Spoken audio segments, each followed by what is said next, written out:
News కి స్వాగతం. నేను సుప్రియ. ముందుగా ముఖ్యాంశాలు. రేపు నెల్లూరులో పర్యటిస్తున్న మాజీ సీఎం జగన్. ఆంక్షలు విధించిన ప్రభుత్వం. జగన్మోహన్ రెడ్డి అంటే ఎందుకంత భయమన్న రామిరెడ్డి. జననేత పర్యటనపై ఆంక్షలు అనైతికం.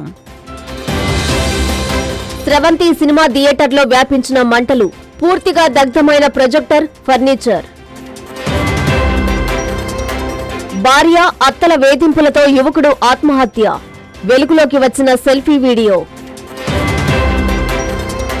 విద్యుత్ సబ్స్టేషన్లో దగ్ధమైన ట్రాన్స్ఫారం. ఇసుకతో మంటలు ఆర్పినా ఫలించని ప్రయత్నం. ఎన్నో ఏళ్లుగా ఎదురు చూస్తున్న ఎల్ఆర్ఎస్ స్కీమ్ ని కూటమి ప్రభుత్వం రిలీజ్ చేయడం సంతోషకరమని నుడా చైర్మన్ కోటంరెడ్డి శ్రీనివాసరెడ్డి తెలిపారు. ప్రతి ఒక్కరూ ఈ అవకాశాన్ని సద్వినియోగం చేసుకోవాలని ఆయన కోరారు. ఎన్నో సంవత్సరాలుగా రోజులుగా ఎదురు చూస్తున్నటువంటి ఎల్ఆర్ఎస్ స్కీమ్ను కూటమి ప్రభుత్వం మంత్రి పొంగూరు నారాయణ చొరవతో పొడిగిస్తూ అనేక రాయితీలు కల్పిస్తూ ఈ జూలై 26న జీవో రిలీజ్ చేయడం సంతోషకరమని, ఇది అందరికీ తీపి కబురని నుడా చైర్మన్ కోటంరెడ్డి శ్రీనివాసరెడ్డి ఆనందం వ్యక్తం చేశారు. ఈ మేరకు ఆయన నుడా కార్యాలయంలో అధికారులతో కలిసి మీడియా సమావేశం ఏర్పాటు చేసి మాట్లాడారు. గత వైసీపీ ప్రభుత్వం వందలాది లేఅవుట్లు వేసి అక్రమాలకు పాల్పడి ఈ పథకాన్ని నిర్వీర్యం చేసిందని మండిపడ్డారు. ఎంతో మంది మధ్యతరగతి వారు, ఉద్యోగులు లేఅవుట్లలో ప్లాట్లు కొనుగోలు చేసి తీవ్ర ఇబ్బందులు పడ్డారని, అవసరానికి కూడా ఉపయోగించుకోని పరిస్థితి అన్నారు. తిరిగి ఈ స్కీమ్కు కొత్త జీవో ఇచ్చి అనేక రాయితీలు కల్పించడం జరిగిందని, ప్రతి ఒక్కరూ ఈ అవకాశాన్ని సద్వినియోగం చేసుకోవాలని కోరారు. అలాగే ఈ ఏడాది జూన్ 30 లోపు ప్లాట్లను రిజిస్ట్రేషన్ చేయించుకున్నటువంటి వారందరికీ ఎల్ఆర్ఎస్ స్కీమ్ వర్తిస్తుందని తెలిపారు. లేఅవుట్లకు సంబంధించి జూలై 26వ తేదీ నుంచి 90 రోజుల్లోపు దరఖాస్తు చేసుకుంటే వారికి ప్రభుత్వం కల్పించిన రాయితీలన్నీ వస్తాయని, వాటి వివరాలన్నింటినీ ఈ సందర్భంగా కోటంరెడ్డి వివరించారు. ఈ కార్యక్రమంలో నుడా అధికారులు, సిబ్బంది పాల్గొన్నారు. ఎన్నో సంవత్సరాలుగా, ఎన్నో రోజులుగా ఎదురు చూస్తున్నటువంటి ఎల్ఆర్ఎస్ స్కీమ్ 2020లోనే ఒక సంవత్సరం నుంచి ఆపేశారు. దాని తర్వాత ఈ వైసీపీ ప్రభుత్వంలో వందలాది లేఅవుట్లు మొత్తం అనాధికారి లేఅవుట్లు వేయటం జరిగింది. మరి ఆ రోజు వాటిని నియంత్రించే శక్తి ఎవరికీ లేదు, అడిగే శక్తి ఎవరికీ లేదు. పాపం ఎంతోమంది ఉద్యోగస్తులు, ఎంతోమంది చిన్న చిన్న కుటుంబాలు ఆ ఫ్లాట్లో కొనుక్కొని వాళ్ళు ఇల్లు కట్టుకోవాలన్నా కనీసం వాళ్ళకి పర్మిషన్ ఇచ్చే పరిస్థితి లేదు. తిరిగి ఫ్లాట్లు ఏం చేయాలో, తిరిగి దాన్ని అమ్ముకోవాలన్నా వాళ్ళ ఇంట్లో అమ్మాయికో అబ్బాయికో పెళ్ళిస్తే డబ్బులు అవసరాన్ని అమ్ముకోవాలన్నా కూడా కొనేవాళ్ళు లేరు. ఈ పరిస్థితుల్లో అందరికీ ఒక తీపి కబురు. కూటమి ప్రభుత్వం, మా ప్రీతమ నాయకులు చంద్రబాబు నాయుడు గారు, అదే రకంగా మన పురపాలక శాఖ మార్చులు పొంగూరు నారాయణ గారు ఆయన శ్రద్ధ తీసుకొని ఎల్ఆర్ఎస్ స్కీమ్ మళ్ళీ 2020ని మళ్ళీ పొడిగిస్తూ దీని ప్రజలకి అనేక రాయితీలు కల్పిస్తూ, అంటే ఫ్లాట్లో కొన్నటువంటి పేదవారికి కానీ, ఒక చిన్న ఉద్యోగస్తులకు కానీ అనేక రాయితీలు కల్పిస్తూ ఒక జీవో జారీ చేయడం జరిగింది మొన్న జూలై 26న. ఆ జీవో ఏంటంటే ఇప్పుడే మీకు ఇచ్చున్నాం. జూన్ 30వ తేదీ లోపల రిజిస్టర్ చేసుకున్నటువంటి ఫ్లాట్ ఎవరైనా ఉంటే వాళ్ళందరికీ కూడా ఎల్ఆర్ఎస్ స్కీమ్ వర్తిస్తుంది. జూన్ 30 లోపల రిజిస్ట్రేషన్ అయి ఉంటే వాళ్ళందరూ కూడా ఈ ఎల్ఆర్ఎస్ స్కీమ్ వర్తిస్తుంది. మొన్న 26వ తేదీ నుంచి దాదాపు 90 రోజుల లోపల దీన్ని అందరూ అప్లై చేసుకోవాలి. రేపు నెల్లూరు పర్యటనకు మాజీ సీఎం జగన్మోహన్ రెడ్డి విచ్చేస్తున్నారు. ఆయన పర్యటనపై ప్రభుత్వం కొన్ని ఆంక్షలు విధించింది. జనాలు, కార్యకర్తలను కట్టడి చేసేందుకు పోలీసుల యత్నం ఫలిస్తాయా అన్న దానిపై ఎంత్రీ కథనం. పాము కప్ప సామెతల తయారైంది రేపు నెల్లూరులో మాజీ సీఎం జగన్మోహన్ రెడ్డి పర్యటన.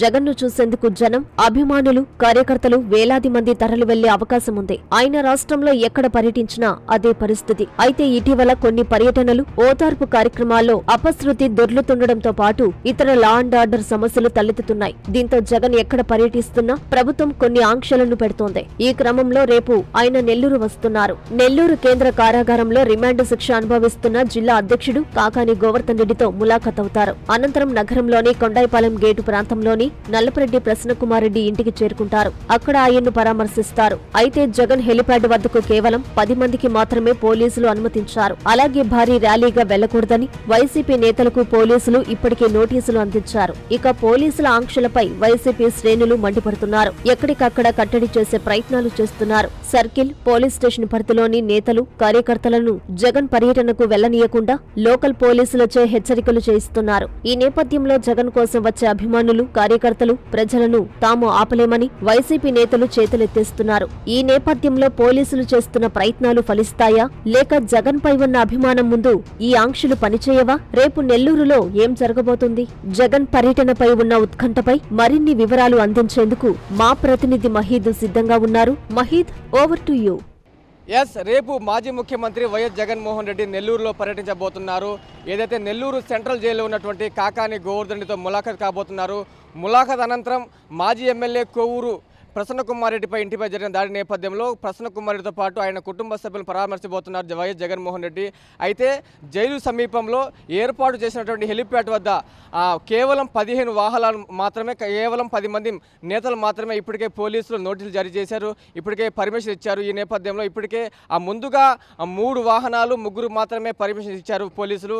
అయితే ఆ యొక్క నోటీసు ఎమ్మెల్సీ పర్వతరెడ్డి చంద్రశేఖర్ రెడ్డి తీసుకోవడంలో, తిరస్కరించడంలో మరోసారి నోటీసు జారీ చేశారు. 15 వాహనాలు, 10 మంది ముఖ్య నేతలు మాత్రమే ఆ హెలిప్యాడ్ వద్దకు చేరుకోవాలని చెప్పి ఇప్పటికే పోలీసులు, జిల్లా ఇన్ఛార్జ్ ఎస్పీ ఇప్పటికే ఆదేశాలు జారీ చేశారు. అయితే ప్రసన్నకుమార్ రెడ్డి వద్ద ఏ ఒక్కరు కూడా ఉండేందుకు వీలు లేదు, ఒక్కరు కూడా జన సమీకరణ కుదరదని చెప్పి ఇప్పటికే పోలీసులు స్పష్టమైన ఆదేశాలు జారీ చేశారు. అయితే ఇప్పటికే జిల్లా వ్యాప్తంగా ఆయా మండలాల పోలీస్ స్టేషన్ల పరిధిలో ఉన్నటువంటి ఎస్ఐలు కావచ్చు, సిఐలు కావచ్చు, ఇప్పటికే మండల నాయకులకు జిల్లా వ్యాప్తంగా ఇప్పటికే నోటీసులు జారీ చేశారు. ఎక్కడ కూడా మండల వ్యాప్తంగా ర్యాలీలు కావచ్చు, ప్లకార్డులు కావచ్చు ఎక్కడ ప్రదర్శించకూడదు, అనుమతి లేదంటూ ఇదైతే బహిరంగ సభ కాదు, కేవలం పరామర్శ పేరుతో వైఎస్ జగన్మోహన్ రెడ్డి నెల్లూరు పర్యటన వేస్తున్నారు. కేవలం 15 నిమిషాలు మాత్రమే అక్కడ ములాఖత్ అనంతరం రోడ్డు మార్గన ఎక్కడ ఎటువంటి ర్యాలీలు చేయకూడదని చెప్పి ఇప్పటికే పోలీసు స్పష్టమైన ఆదేశాలు జారీ చేశారు. అయితే రాష్ట్ర వ్యాప్తంగా వైఎస్ జగన్మోహన్ రెడ్డి పర్యటన నేపథ్యంలో ఇప్పటికే 4 జిల్లాల్లో ఇదే ఆంక్షలు పోలీసులు విధించినప్పటికీ తమ అభిమాన నాయకులను చూసేందుకు వైఎస్ కార్యకర్తలు కావచ్చు, నాయకులు కావచ్చు, తండోపతండాలుగా వేలాది సంఖ్యలో కార్యకర్తలు కావచ్చు, నేతలకు తరలి వచ్చారు. అదే తరహాలో రేపు నెల్లూరు జిల్లాలో ఉండబోతున్నా అనేటువంటి అనుమానాలు ఇది ఎక్కడైతే సందిగ్ధం లేదు, ఇటు వైఎస్ఆర్ కాంగ్రెస్ పార్టీ నాయకులు అయితే స్పష్టంగా తెలియజేస్తున్నారు. ఈ కార్యక్రమాన్ని విజయవంతం చేయాలని చెప్పి ఇప్పటికే పార్టీ కార్యకర్తలకు నాయకులు సూచన చేశారు. మరోవైపు పోలీసులు కూడా ఎక్కడ కూడా నిబంధనలు అతిక్రమిస్తే కఠినమైన చర్యలు తీసుకోవడం జరుగుతుంది, అలాగే కేసులు నమోదు చేస్తామని ఇప్పటికే పోలీసులు స్పష్టమైన ఆదేశాలు జారీ చేసి స్పష్టంగా చెప్తున్నారు. ఇప్పటికే జిల్లా వ్యాప్తంగా ఆ ఆదేశాలు జారీ చేశారు. అయితే రేపు నెల్లూరు జిల్లాలో వైఎస్ జగన్మోహన్ రెడ్డి పర్యటన ఉత్కంఠగా నెలకొంది, టెన్షన్గా నెలకొంది. ఇటు పార్టీ నేతలు కావచ్చు, ఇటు పోలీసులు కావచ్చు, ఇది ఒక సవాలని చెప్పవచ్చు. ఏది ఏమన్నప్పటికీ రేపు నెల్లూరు జిల్లాలో వైఎస్ జగన్మోహన్ రెడ్డి పర్యటన సందర్భంగా ఇటు ఉత్కంఠ నెలకొంది, టెన్షన్ వాతావరణం నెలకొంది చెప్పవచ్చు. నెల్లూరు కార్పొరేషన్ కార్యాలయంలో మేయర్ స్రవంతి అధ్యక్షతన సాధారణ సర్వసభ్య సమావేశం జరిగింది. కౌన్సిల్ సమక్షంలో 132 తీర్మానాలకు ఆమోదం తెలిపారు. సమావేశంలో పలువురు కార్పొరేటర్లు తీవ్ర అసహనం వ్యక్తం చేశారు. అసలు మేము కార్పొరేటర్లమేనా అని మేయర్ని సూటిగా ప్రశ్నించారు.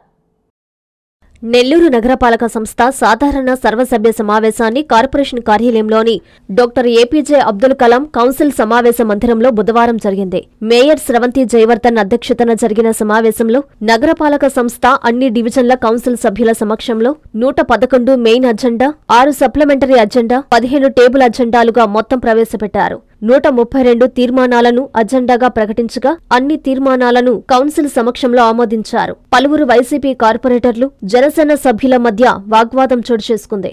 ఈ సందర్భంగా మేయర్ మాట్లాడుతూ అభివృద్ధి ప్రధాన అజెండా అని తెలిపారు. సుమారు 43 కోట్ల రూపాయల అభివృద్ధికి సంబంధించిన అజెండా అంశాలను నెల్లూరు నగరపాలక సంస్థ బడ్జెట్లో కేటాయించామని మేయర్ తెలిపారు. అదేవిధంగా అమృత్ పథకం 2.0 అభివృద్ధి పనుల కోసం సుమారుగా 101 కోట్ల రూపాయలు కేంద్ర నిధులను కేటాయించామని ప్రకటించారు. అనంతరం ప్రజా ప్రతినిధులు తమ డివిజన్ల పరిధిలో ప్రస్తావించిన వివిధ అంశాలను పరిష్కరించేందుకు కార్పొరేషన్ అధికారులు పూర్తి స్థాయిలో కృషి చేయాలని మేయర్ ఆదేశించారు. ఈ సమావేశంలో డిప్యూటీ మేయర్లు రూప్కుమార్ యాదవ్, సయ్యద్ తహసీన్ ఇంతియాజ్, నగరపాలక సంస్థ అన్ని డివిజన్ల కార్పొరేటర్లు, కోఆప్షన్ సభ్యులు, కమిషనర్ వైవో నందన్, నగరపాలక సంస్థ అన్ని విభాగాల ఉన్నతాధికారులు పాల్గొన్నారు. ఏది ఏమైనప్పటికీ సాధారణ సర్వసభ్య సమావేశం ప్రశాంతంగా ముగిసింది. 132 అజెండా అంశాలని గౌరవ సభ్యులందరూ కూడా ఆమోదించడం జరిగిందని తెలియజేసుకుంటూ, గౌరవ సభ్యులందరికీ కూడా ధన్యవాదాలు తెలియజేసుకుంటూ, నెల్లూరు నగరపాలక సంస్థ నగరంలో ఉన్నటువంటి ప్రజలందరికీ అభివృద్ధికి సంబంధించి సీసీ డ్రైన్స్ మరి సీసీ రోడ్స్కి సంబంధించి సుమారు 10,36,00,000తోటి అభివృద్ధి చేయడం జరిగింది. అంతేకాకుండా నగరపాలక సంస్థకు సంబంధించినటువంటి స్థలాలు ఏవైతే ఉన్నాయో వాటికి కాంపౌండ్ వాల్ నిర్మించడం కొరకు 5,37,00,000 రూపాయలని ఇవ్వడం జరిగింది.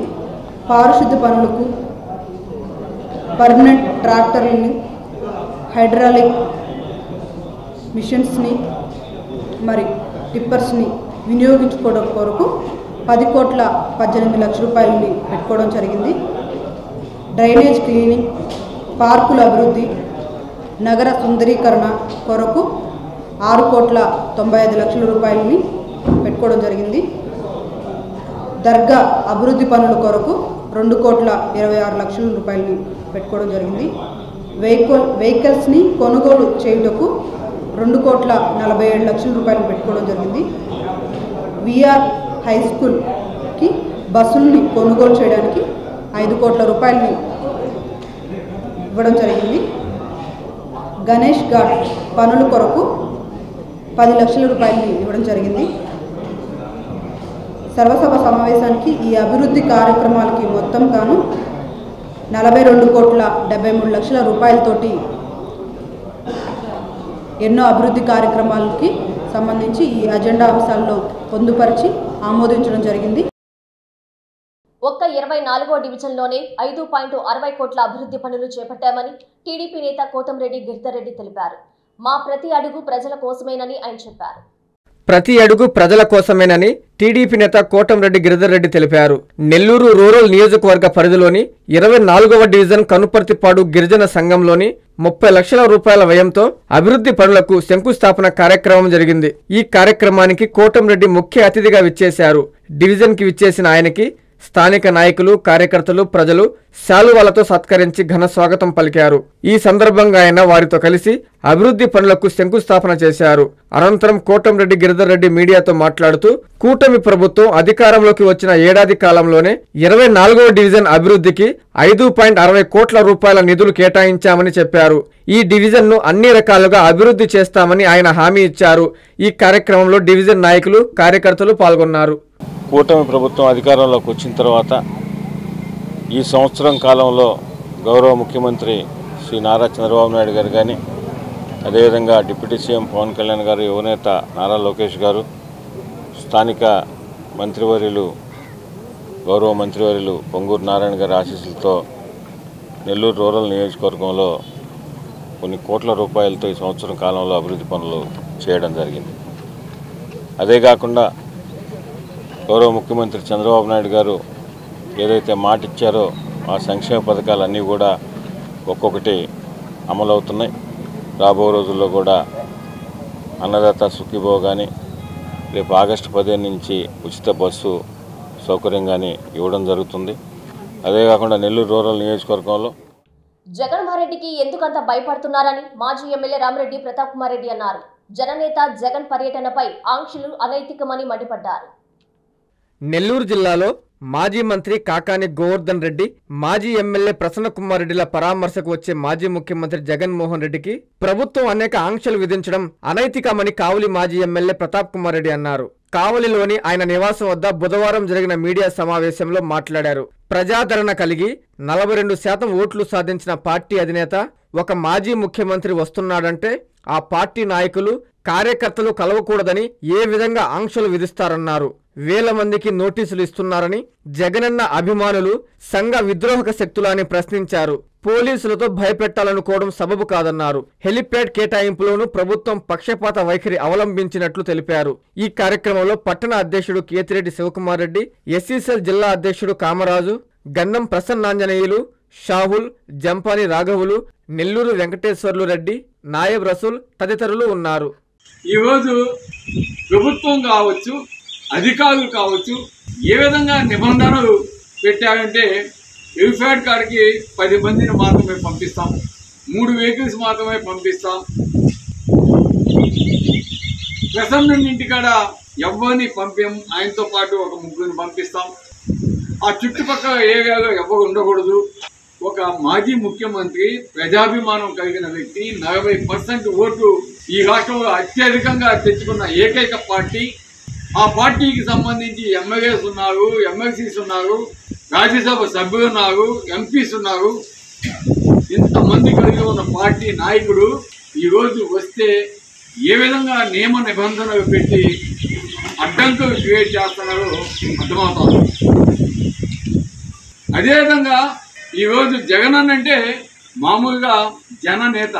ఆయన వస్తున్నాడంటే ఈరోజు లక్షల్లో జనం వచ్చే పరిస్థితి మనం చూస్తాము. ఎక్కడ పోయినా కూడా ఈరోజు పోలీసులు ఎన్ని నియమ నిబంధనలు ఎంత పెట్టినా కూడా ఈరోజు అభిమానులు ఆయన చూసేదానికి ఏ విధంగా ఉత్సాహం చూపిస్తున్నారో గ్రామాల కానించి, మండలాల కానించి, కావలి పట్టణం కావచ్చు, అన్ని కాన్స్టిట్యూన్సీలో నుంచి, ఈవెన్ పక్క జిల్లాల నుంచి కూడా ఈరోజు రావాలని ఎదురు చూస్తూ ఉన్నారు.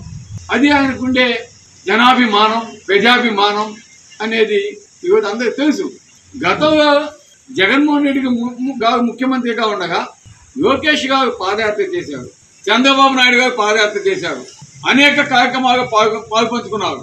ఎక్కడ కూడా ఇటువంటి నియమ నిబంధనలు ఈ రోజు ఎందుకు తెలుగుదేశం పార్టీ నాయకులు కావచ్చు, కూటమి ప్రభుత్వం కావచ్చు ఎందుకు భయపడతామని జగన్మోహన్ రెడ్డి గారిని చూస్తే ఆయన మీద ఉన్న ప్రజాభిమానాన్ని చూసి ఎందుకు మీరు భయపడతా ఉన్నారని మేము అడుగుతా ఉన్నాం. భార్య, అత్తల వేధింపుల కారణంగా ఓ యువకుడు ఆత్మహత్యకు పాల్పడ్డాడు. ఆ బాధను సెల్ఫీ వీడియో తీస్తూ తెలియజేశాడు.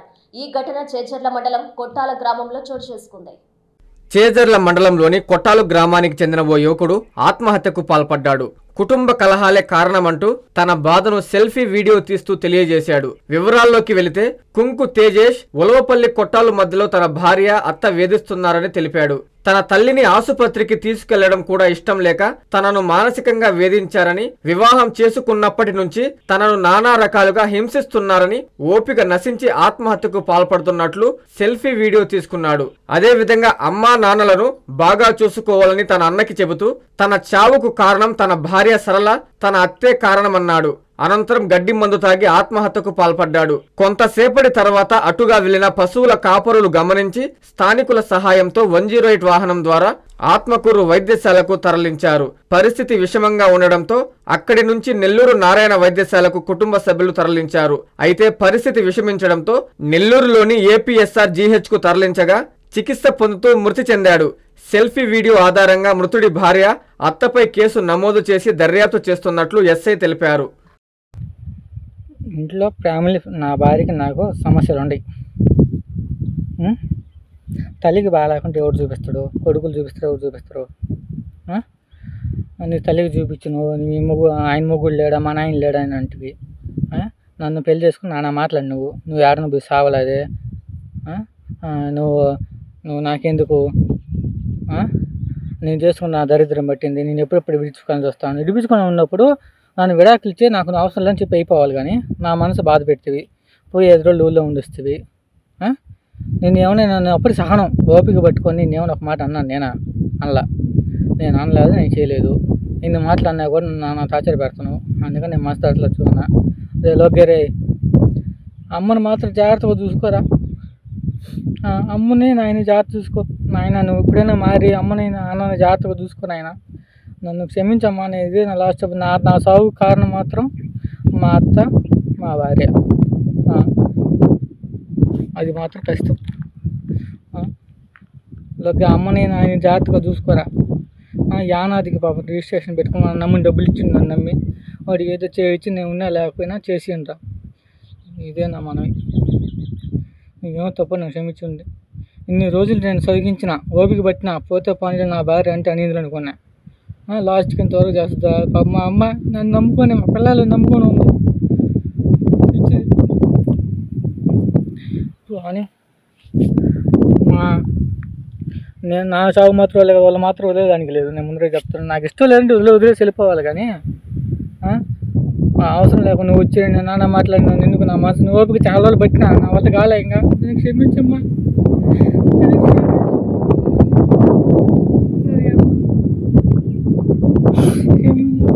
అన్నారే అమ్మని నేను జాగ్రత్తగా చూసుకో.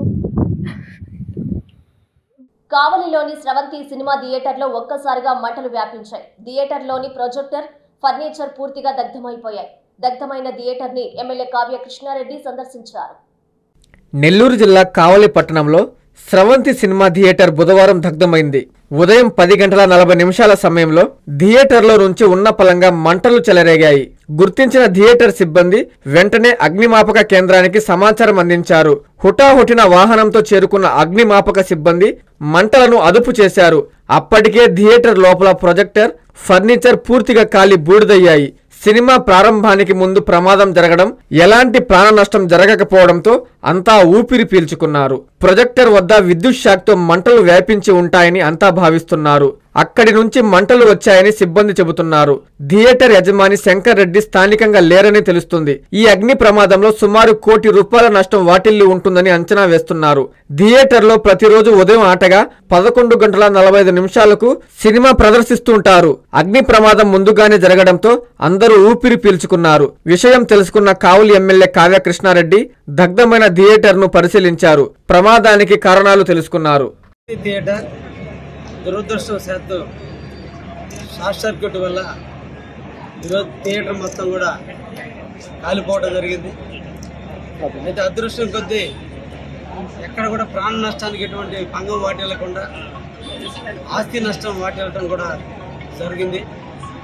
అయితే స్రవంతి యాజమాన్యం ఇంకా దీని మీద సవీరమైనటువంటి ఇన్ఫర్మేషన్ని బయట పెట్టాల్సినటువంటి అవసరం ఉంది. షార్ట్ సర్క్యూట్ వల్ల జరిగిందా లేదా ఇతర కారణాల వల్ల జరిగింది అనేది ఇంకా విషయం ఒకవైపున పోలీసు వారు, రెండో వైపున ఫైర్ వాళ్ళు తెలియజేయాల్సినటువంటి అవసరం ఉంది. అయితే ఫైర్ డిపార్ట్మెంట్ వారు చాకచక్యంగా ఇమీడియట్లీ స్పందించి ఈ రోజున మంటలను ఆర్పిన కారణాల వల్ల చుట్టుపక్కల వాళ్ళకి కానీ ఇక్కడ ఉన్నటువంటి వాళ్ళకి కూడా ఎవరికి కూడా ఏ ఒక్కరికి కూడా ప్రాణ నష్టం అనేది జరగడానికి అవకాశం లేకుండా చేసింది. ఫైర్ డిపార్ట్మెంట్ వారిని ప్రత్యేకంగా అభినందిస్తున్నాం. ఒక దురదృష్టమైనటువంటి సంఘటన. ఎండాకాలం ఎక్కువగా ఉంది. ఈ టైంలో మన వాళ్ళందరూ కూడా ఇళ్లలో ఎర్తలకి నీళ్లు పెట్టుకోవడంలో చాలామంది వైఫల్యం చెందుతున్నారు. ఎర్తలు కానీ బాగా ఉంటే ఎటువంటి షార్ట్ సర్క్యూట్ రాకుండా దానికి అవకాశం ఉంటుంది. ఇది యాజమాన్యాల తప్పిదానాల వల్లే ఇటువంటి యాక్సిడెంట్లు జరుగుతున్నాయి. కాబట్టి భవిష్యత్తులైన యాజమాన్యాలు, కళ్యాణ మండపాలు లేదా షాపింగ్ మాల్స్ ఉండేవాళ్ళు లేదా థియేటర్స్ ఉండేవాళ్ళు ఎప్పటికప్పుడు మీ ఎలక్ట్రీషియన్స్ ద్వారా ఎర్తల్ని బాగా చెక్ చేయించుకుంటే ఎటువంటి షార్ట్ సర్క్యూట్కి తావు లేకుండా జరిగేదానికి అవకాశం ఉంది. కాబట్టి తప్పకుండా పట్టణ ప్రజలకి మీరందరూ జవాబుదారీగా ఉండాల్సిన అవసరం ఉంది. కాబట్టి తప్పకుండా ఆ విధంగా మీరు చేస్తారని కూడా మేము ఆశిస్తున్నాం. కావలి మండలం తుమ్మలపెంటలో విద్యుత్ సబ్స్టేషన్లో 8 MA ట్రాన్స్ఫారం దగ్ధమైంది. సిబ్బంది ఇసుకతో మంటలు ఆర్పే ప్రయత్నం చేసినా లాభం లేకపోయింది. కావలి మండలం తుమ్మలపెంటలో 8 MA ట్రాన్స్ఫార్మర్ దగ్ధమైంది. మంగళవారం రాత్రి 12 గంటల సమయంలో ఉన్నపలంగా మంటలు వ్యాపించాయి. దీంతో సిబ్బంది ఇసుకతో మంటలు ఆర్పే యత్నం చేసినా లాభం లేకపోయింది. అగ్నిమాపక కేంద్రానికి సమాచారం ఇవ్వగా వాహనంతో వచ్చిన సిబ్బంది మంటలు ఆర్పేందుకు విఫల ప్రయత్నం చేశారు. అప్పటికే ట్రాన్స్ఫార్మర్ కేబుల్స్ పూర్తిగా కాలిపోయాయి. పక్కనే ఉన్న మరో ట్రాన్స్ఫార్మర్ కాలిపోకుండా నీటితో తడుపుతూ కాపాడారు. విషయం తెలుసుకున్న విద్యుత్ జిల్లా ఎస్సీ విజయన్ బుధవారం సబ్స్టేషన్ను సందర్శించారు. విద్యుత్ సబ్స్టేషన్లో మంటలు రావడానికి కారణాలు తెలుసుకున్నట్లు చెప్పారు. చెన్నాయపాలెం, అన్నగారిపాలెం నుంచి విద్యుత్ పునరుద్ధరించి ప్రత్యామ్నాయం ఏర్పాట్లు చేశామన్నారు. కాలిపోయిన ట్రాన్స్ఫార్మర్ స్థానంలో నూతన ట్రాన్స్ఫార్మర్ను చిత్తూరు నుంచి తెప్పిస్తున్నట్లు చెప్పారు. ఆయన వెంట ఏడీఏ రవికుమార్, విద్యుత్ సిబ్బంది ఉన్నారు. రాత్రి 11:15 ప్రాంతాన ఈ తుమ్మలపెంటలో 8 MA పవర్ ట్రాన్స్ఫార్మర్ దగ్గర మంటలు చెలరేగి అది నిప్పంటుకోవడం జరిగింది. అది ఎక్కువగా దాని ముందర మంటలు చూసిందే సిబ్బంది ఇసుకతో దాన్ని ఆర్పేదానికి ట్రై చేశారు. కానీ ఆ మంటలు ఎక్కువగా అన్కంట్రోలబుల్ అయ్యేటప్పటికీ ఫైర్ డిపార్ట్మెంట్ ఫైర్ సర్వీస్ వాళ్ళని పిలవడం జరిగింది. వాళ్ళు వచ్చి కూడా ఫోమ్తో కూడా దాన్ని కంట్రోల్ చేయలేకపోయారు. దాంతో పక్కన ట్రాన్స్ఫార్మర్ దెబ్బతినకుండా దాన్ని ఆఫ్ చేసి పెట్టి దాన్ని నీళ్లతో తడుపుతూ దాన్ని ఏం దెబ్బతినకుండా చేయడం జరిగింది. దీన్ని పునరుద్ధరణ చర్యలు కైకొనడం జరిగింది. ఈ ట్రాన్స్ఫార్మర్కి ఈ కాలిపోయిన ట్రాన్స్ఫార్మర్ బదులుగా వేరే ట్రాన్స్ఫార్మర్ చిత్తూరు నుంచి చెంచుగానిపాలెంలో చెత్త సేకరణ తీరుని జడ్పీ సీఈఓ మోహన్ రావు తనిఖీ చేశారు. గ్రామాల్లో చెత్త సేకరణపై ప్రత్యేక దృష్టి పెట్టామని ఆయన తెలిపారు. గ్రామాల్లో పారిశుద్ధ్యం మెరుగుపరిచేందుకు రాష్ట్ర ప్రభుత్వం ప్రత్యేక దృష్టి పెట్టినట్లు జిల్లా పరిషత్ సీఈఓ మోహన్ రావు తెలిపారు. కావలి మండలం చెంచుగానిపాలెంలో బుధవారం చెత్త సేకరణ తీరును ఆయన తనిఖీ చేశారు. ప్రభుత్వం తీసుకుంటున్న ఫీడ్బ్యాక్ లో చెంచుగానిపాలెంలో చెత్త సేకరణ సక్రమంగా లేదని 69% మంది చెప్పారన్నారు. దీంతో తాను ప్రత్యేకంగా పరిశీలించినట్లు సీఈఓ తెలిపారు. పెట్రోల్ బంకు లీజు, డిఎల్డిఓ కార్యాలయ ఆధునీకరణ పనులు పరిశీలించారు. అదేవిధంగా జడ్పీ మైదానం స్థలంలో పేదలు చాలా కాలంగా నివాసం ఉంటున్నారని వారికి ఆ స్థలంలో పట్టాలు ఇచ్చేలా ఎమ్మెల్యే కావ్య కృష్ణారెడ్డి జిల్లా కలెక్టర్ను కోరారన్నారు. దీంతో కలెక్టర్ ఆదేశాలతో ఆ స్థలాలను పరిశీలించినట్లు సీఈఓ తెలిపారు. నిబంధనలు అనుసరించి చర్యలు తీసుకుంటామని సీఈఓ చెప్పారు. ఈ కార్యక్రమంలో ఎంపీడీఓ శ్రీదేవి, పంచాయతీరాజ్ ఏఈ సుబ్రహ్మణ్యం ఉన్నారు. చెత్త సేకరణ మీద కూడా పబ్లిక్ నుంచి ఫీడ్బ్యాక్ తీసుకుంటున్నారు గవర్నమెంట్. దాంట్లో 31% మాత్రమే దానికి అనుకూలంగా ఇచ్చారు. రిమైనింగ్ 69% కొంచెం తక్కువ ఉంటే అలాంటి విలేజ్లన్నీ కూడా సీనియర్ ఆఫీసర్ విజిట్ చేయమనేది మనకి కమిషనర్ ఆఫ్ పంచాయతీరాజ్ ఇన్స్ట్రక్షన్లో భాగంగా అక్కడ రావడం జరిగింది. అక్కడైతే అనుకున్నంత స్థాయిలో ఇబ్బంది అయితే లేదు, కానీ చౌదరిపాలెం అనే విలేజ్ కూడా కలవటం వల్ల కొంత అది మున్సిపాలిటీలో మెర్జ్ అవ్వటం వల్ల అక్కడ కార్యక్రమాలు జరగట్లేదు అనేది ఫీడ్బ్యాక్ ఇచ్చారు. దాన్ని ఒకసారి పండి ఎంపీడీఓ గారిని, డిప్యూటీ ఎండీఓ గారు రెండు మేడమే కాబట్టి ఎంపీడీఓ గారికి ఇన్స్ట్రక్షన్ ఇచ్చి దాన్ని సరి చేయమని చెప్పాం. తర్వాత రెండోది ఏంటంటే ఇక్కడ డీడీఓ ఆఫీస్ కావలిలో మనకి ఇక్కడ డిఎల్డిఓ ఆఫీసు మీ సేవలో కలెక్టర్ గారు అలాట్ చేశారు. దాన్ని కూడా ఆగస్టు 15కి ప్రారంభించాలనేది గౌరవ కమిషనర్ గారు పంచాయతీరాజ్ మాకు ఇన్స్ట్రక్షన్.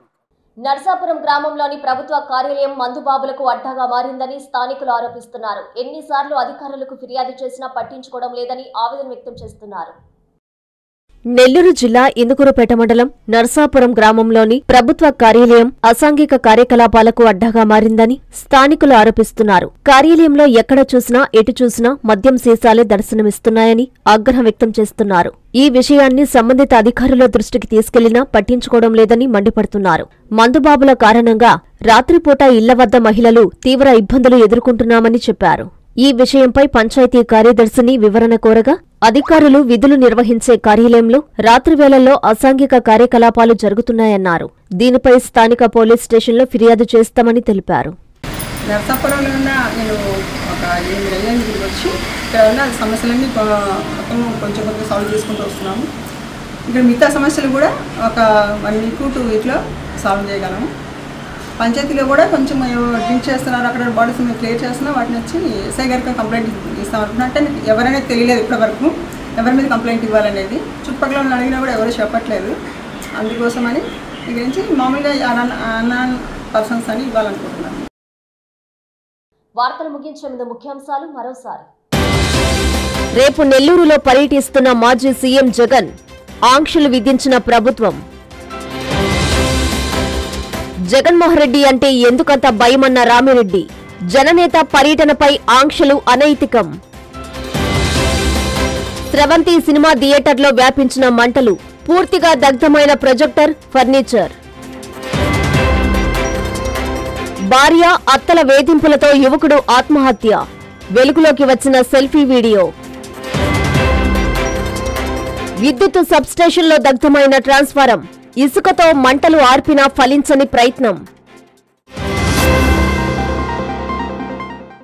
ఈ వార్తలు ఇంతటితో సమాప్తం. నమస్కారం.